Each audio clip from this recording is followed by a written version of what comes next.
We're here today and tomorrow to look at the significance and effect of entrepreneurship and innovation on global corporate location decisions, and what locations around the world can do to attract innovative companies in growth sectors such as renewable energies, agro-sciences and agri-food, biotech and pharma, and ICT.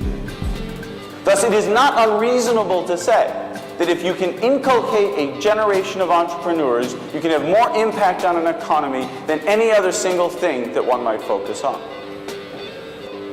If you look today what the honeypot of the pitch is, it's about companies looking for clusters of innovation, of activity that they can center themselves near. What they're looking for is fertile ground of entrepreneurs. This is the session where those of you here, most of you who represent regions, cities, countries that are seeking inward investment, these are four of the folk you really want to nab. They all represent rapidly growing global companies. I'd rather tell you a story about the journey we went through investing in the Netherlands for our European headquarters and technical center. And this will not be a story about what are the investment criteria we looked at and what are the location criteria we looked at, although they all come in play when you make decisions like these. When we talk about inward investment and places to locate for R&D and innovation purposes, it's true that one person's pleasure is another person's poison, and everybody has a different viewpoint on it. So, and just the diversity of the panel hopefully will bring that out. I don't know how many of you in the room are familiar with Vestas. I spent most of my career in the aerospace industry, and when I got the opportunity to go and join Vestas in the wind turbine business, I didn't know very much about wind turbines, and actually I didn't know very much about Vestas. And it wasn't until I did some further investigation that I found out that actually Vestas is effectively the mother and father of wind turbines since the late 70s. The company is about 100 years old, and it started off with somebody called Farmer Hansen, who was building trailers for tractors and all sorts of things, and then turned into something else, and it was sort of a blacksmith kind of idea.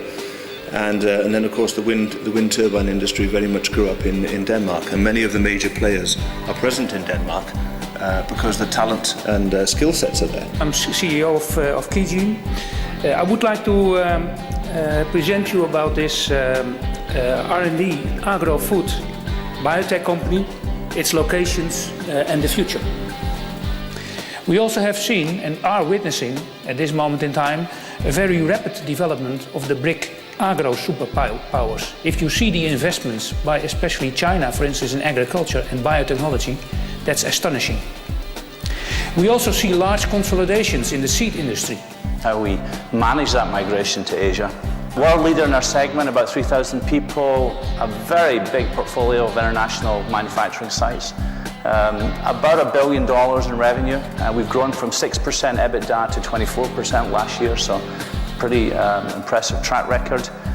We invented the dry pump. We make large industrial vacuum systems, and we have a negative carbon footprint. Small, decentralized, very flexible power plants.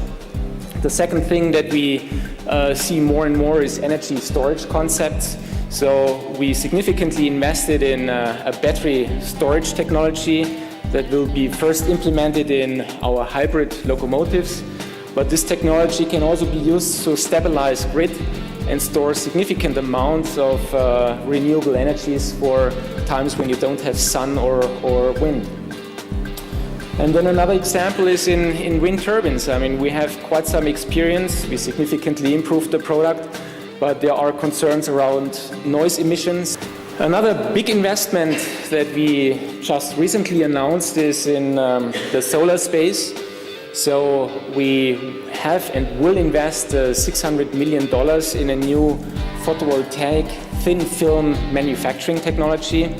The plant is currently being built up in the United States. This technology holds the world record for thin film. And it's really important that we invest, particularly in London. Everyone thinks London is a very rich city. It's quite shocking when you think about the area to the east of London. This is a really deprived area of London and one in which we would like to invest in and leave as our legacy as a sponsor. How Cisco thinks about innovation, how Cisco thinks about investing in innovation, some examples of that, and then talking specifically about one of the things we're doing in London, which is a program called British Innovation Gateway, or BIG, in terms of the short term.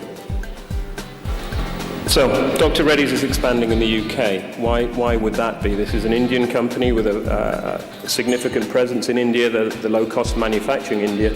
What's the attraction to the UK?